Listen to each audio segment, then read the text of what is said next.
మహిళా సంఘాలు ఇప్పటికే చాలా విమర్శలు చేశాయి మీ మీద. ఇన్ఫాక్ట్ ఈ టాపిక్ చూసి వాళ్ళు ఏమంటారా అని మాకు కూడా ఒక విధమైన, అంటే మీరు అమ్మాయిలను చిత్రీకరించి వాళ్ళ బాడీ మీద పెట్టే ఎవరికైనా ఏ మాత్రం ఇంగిత జ్ఞానం అన్నా, నేను కేవలం అమ్మాయిని పొగుడుతున్నాను, ఆరాధిస్తున్నాను, అమ్మాయిల కన్నా గౌరవం నేను దేవుడికి కూడా ఇవ్వను, అదొకటి అర్థం అవుతుంది. కానీ కల్చరల్లీ మన దేశంలో అమ్మాయిల అందాన్ని పూజించడం అనే కాన్సెప్ట్ ఇంకా జీర్ణించుకోలేకపోతున్నారు చాలా మంది. చెప్పను, కొంతమంది గొడవ చేసేవాళ్ళు కొంతమంది. బట్ యాజ్ అ కల్చర్ ఇంకా ఓపెన్నెస్ ఉందంటారా? అంటే యాక్సెప్ట్ చేసుకుంటున్నారు కానీ attraction of a man for a man towards a women అనేది అది నేచర్ డ్రివెన్ ఆస్పెక్ట్. అది మనం సృష్టించింది కాదు. నేచర్లో ఇంక్లూడింగ్ యానిమల్స్లో the attraction of the opposite sexes అనేది, అంత గొప్ప సింహం కూడా రోజు చేసి చంపేది కూడా ఆడసింహం చూడగానే తోక ముడుచుకుని అది అయిపోతుంది. So that is the power of the female. So అది ఒక యాసెట్గా తీసుకుని అమ్మాయిలు ఆనందించాలి, కానీ నన్ను ఇలా చూస్తారా అనేసి చేయటం అనేది రిలీజియస్గా, మారల్గా, ఒక సోషల్ వాల్యూస్లో వాళ్ళ అందాన్ని వాళ్ళు పక్కన పడేసి వాళ్ళకున్న యాసెట్ని డౌన్ ప్లే చేయటం అనేది ఒక కుట్ర పనింది రిలీజను, సొసైటీ. అది ఫ్రీ చేసుకున్నప్పుడు నేచర్ ఆస్పెక్ట్లో ఉంటే వాళ్ళ సెక్షువాలిటీని కానీ వాళ్ళ అందాన్ని ఒక వెల్త్గా తీసుకోవాలి, అంతే తప్ప అపార్థం చేసుకోకూడదు. అమ్మాయిలు మీరు చెప్పినట్టు కూర్చుని ఎదురుకుండా బొమ్మలాగా, షోకేస్లో బొమ్మలా ఉండి మీరు ఆరాధించుకుంటూ పోతే వాళ్ళు చూసి ఏమి మాట్లాడకుండా, చలనే లేకుండా, చివరికి అమ్మాయిలు తింటే కూడా మీరు సహించలేరు. అంటే concept of a girl eating food అంటే పాయింట్ అంటే, నాకు అమ్మాయి అనేది నేను దేవత అన్నప్పుడు అని అనిపించినప్పుడు, దేవతలు మనుషులు చేసేది ఏమి చేయకూడదు అనేది నా ఫీలింగ్. అయితే of course I understand the human being, it is natural, అది క్వశ్చన్ అది కాదు. అప్పుడు నేను ఫర్ ఎగ్జాంపుల్ ఒక అమ్మాయితో నేను ఒక రెస్టారెంట్కి వెళ్ళాను. రెస్టారెంట్కి వెళ్ళి నేను ఎంత సెన్సిటివ్ అంటే, ఒక అమ్మాయి అందానికి, ఇప్పుడు ఒక మిర్రర్ ఉంది అక్కడ రెస్టారెంట్లో, ఆ మిర్రర్లో మా ఇద్దరి రిఫ్లెక్షన్ వస్తే నా మొహం ఫ్రేమ్ని చెడగొడుతుంది ఆ అమ్మాయి అందం ముందు. అందుకని నేను నా పొజిషన్ మార్చుకుని ఆ అమ్మాయి కనిపించేలాగా నేను పెట్టి, దాని తర్వాత నేను మాట్లాడుతున్నప్పుడు తను చిప్స్ ఏదో తింటూ ఉంటే నాకు ఆ డిస్టర్బెన్స్ వస్తుంది, కాబట్టి నేను చిప్స్ అన్నా తిని లేకపోతే నాతో మాట్లాడని చెప్పాను. I'm okay with both you know. కానీ అప్పుడు నేను వెళ్ళిపోతాను ఇక్కడి నుంచి, బట్ నేను మాట్లాడుతున్నప్పుడు నువ్వు తినకూడదు అని చెప్పాను. బట్ అంటే ఆర్డర్ కదా అది, ఇట్ ఈస్ జస్ట్ బికాజ్ నాకు కలిగే ఆనందం, ఆ అమ్మాయి అందం చూస్తా, ఆ 15 నిమిషాలు దాని నా లైఫ్లో 15 మినిట్స్ వేస్ట్ అయిపోతుంది. సో అప్పుడు ఆ వేస్ట్ అయిపోకుండా నేను వేరే పని చూసుకుంటాను, అయిపోయిన తర్వాత వస్తాను అని చెప్పాను. ఏమిటి ఆ ఎక్స్ప్రెషన్ అంటే మీ కాల్పనిక సుందరి ఎక్కడైనా ఉంటుందా అనేసి మీరు, ఐ థింక్ బెస్ట్ నేను చెప్పనా, ఇక్కడ పక్కనే షోరూమ్స్ ఉన్నాయి, మాల్స్, అక్కడ మ్యానిక్విన్స్ తెచ్చి ఇంట్లో పెట్టుకోండి, వాటితో మాట్లాడుకోండి. లేవని ఎందుకు ఉంటున్నారు, ఆరాధించుకోవచ్చు కదా ఇంట్లో. మ్యానిక్విన్స్, పిక్చర్స్ అన్నీ ఉన్నాయి, ఎప్పుడు ఉన్నాయి మ్యానిక్విన్స్, పిక్చర్స్. అందుకంటే చక్కగా మీరు ఎలాగో ఆరాధనే కాబట్టి మీది, ఒక మంచి దేవత సరస్వతి దేవిని తీసుకొచ్చి కూర్చోపెట్టి రోజు ఆరాధించుకుంటూ మీ ప్రేమని ఇలా పువ్వులతో వ్యక్తపరచుకోవచ్చు కదా. ఆవిడతో మాట్లాడితే ఆవిడేం మాట్లాడదు. అది చేస్తున్నాను, అదే చెప్తున్నాను కదా. అంటే వాళ్ళకన్నా అందమైన మ్యానిక్విన్స్ ఉన్నాయి, ఫోటోగ్రాఫ్స్ ఉన్నాయి, పెయింటింగ్స్ ఉన్నాయి. But to delve little deeper, Ramu garu, మీ ఇంప్రెషన్స్ అసలు ఎక్కడి నుంచి మీరు కలెక్ట్ చేశారు ఈ విషయాన్ని గురించి? అంటే చిన్నప్పటి నుంచి మీ రెస్పాన్సెస్ చూసారు, బికాస్ ఒక టైంలో మీరు ఒక అమ్మాయిని చాలా గాఢంగా ప్రేమించారు. ఇదే రాము గారు ఏమైపోయారని మేము బెంగ పెట్టేసుకుంటున్నాం. ఓకే, కానీ అది మీరు సపోజిషన్ చేస్తున్నారు. అది ఏమిటి గాఢంగా ప్రేమించడం అనేది? ఫస్ట్ ఆఫ్ ఆల్ అది ఒక మెజర్మెంట్ పాయింట్. గాఢంగా అంటే ఏంటి, దాని మీనింగ్ ఏంటి ఒకటి. రెండోది, నేను ఒకటేసారి కాదు చాలాసార్లు ప్రేమించాను. ఎప్పుడు ప్రేమించానంటే అమ్మాయిగా ఉన్నంత వరకు. కానీ ఇందాక నేను చెప్పాను, వాళ్ళు మారిపోతూ ఉంటారు. మారిపోయినప్పుడు నా ప్రేమ కూడా వెళ్ళిపోతూ ఉంటుంది. అది కొన్ని ఎక్స్పీరియన్సెస్ అయిన తర్వాత నేను రియలైజ్ అయ్యి అప్పటి నుంచి దూరం నుంచి ఆరాధించడం మొదలుపెట్టాను. సో అయితే మీరు ఇన్వాల్వ్ కారైతే you don't get involve just for the reason that it will cause you pain. Yes. Because your perfect mirror will get broken into pieces in no time. Disappointment, frustration వస్తుంది. అందుకని బుద్ధుడికి జ్ఞానోదయం అయినట్టు నాకు కూడా అయ్యి, ఇన్ ఆల్ యువర్ రిలేషన్షిప్స్ మీరు ఇంత బొమ్మలాగా అమ్మాయి ఉండాలంటే యూజువలీ మెదడు లేని డంబ్ స్త్రీలు. కానీ అలాంటి మిమ్మల్ని ఎరిగిన మా అందరికి కూడా వాట్ వీ ఫీల్ ఇస్, మీకు కొంచెం కొద్దో గొప్ప తెలివితేటలు ఉండేవాళ్ళంటే కొంచెం ఒక విధమైన గౌరవం అది స్త్రీలలో ఉన్నా కూడా అని. That's what we feel. 2 points ఉన్నాయి ఇక్కడ. ఒకటి, డంబ్ అనేది అర్థం లేనిది, స్టూపిడ్ మాట్లాడటం అనేది డంబ్. మాట్లాడుకుంటూ ఉండటం అనేది అది ఏదైనా ఒక ఫిజికల్ రిస్ట్రెయింట్ అని నేను చెప్పట్లేదు.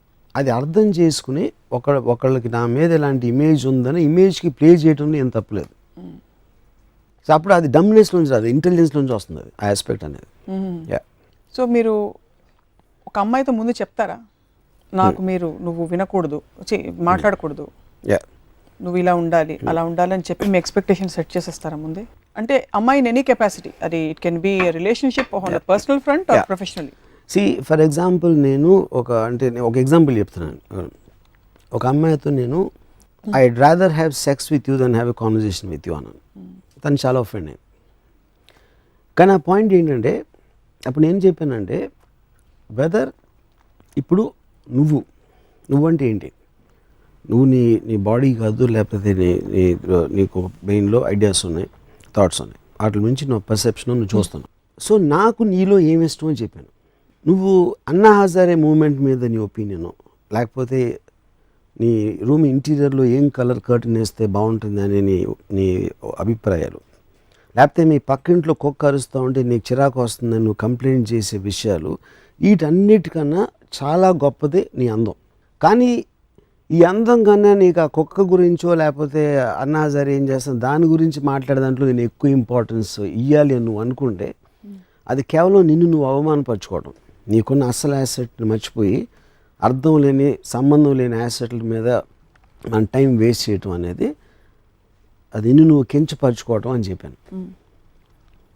అప్పుడు తనకు అర్థమైందో లేదో నాకు తెలియదు, కానీ అప్పటి నుంచి మాట్లాడటం మానేసింది తను. మీ ఎక్స్ప్రెషన్ ఏంటి నాకు అర్థం కావట్లేదు స్వప్న.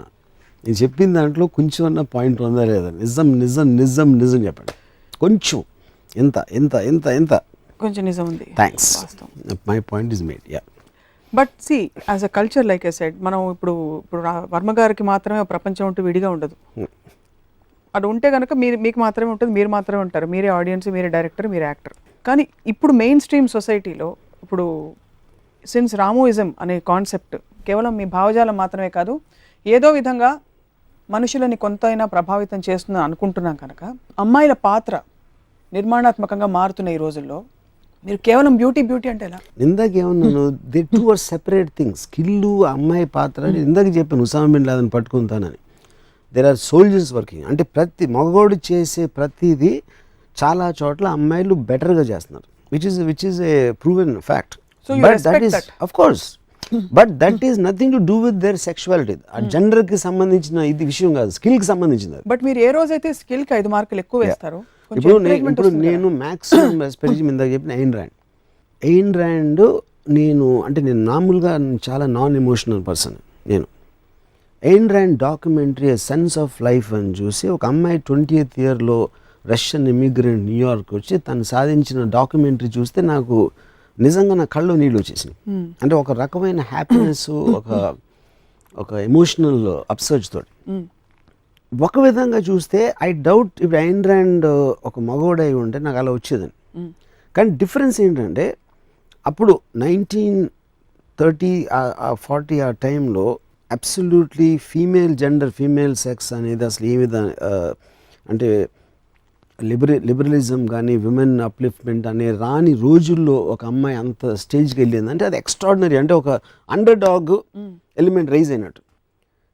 సో ఆ ఎలిమెంట్ ఒకటి యాడ్ అవుతుంది, ఎందుకంటే వీకర్ సెక్స్ అనేది ఒక సోషలాజికల్గా జెండర్ మీద ఇది ఉంది కాబట్టి వీకర్ అనేది ఆబ్వియస్లీ మీకు అండర్ డాగ్లోకి వెళ్ళిపోతుంది. అవును.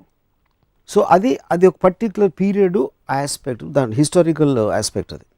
కానీ ప్రెజెంట్ డేలో ఒక 20 ఏళ్ళ అమ్మాయో లేకపోతే వాట్ ఎవర్ ఏజ్ గ్రూప్ నేను చెప్పేది, దాంట్లో నేను obviously the men and women are almost equal world over most of the countries.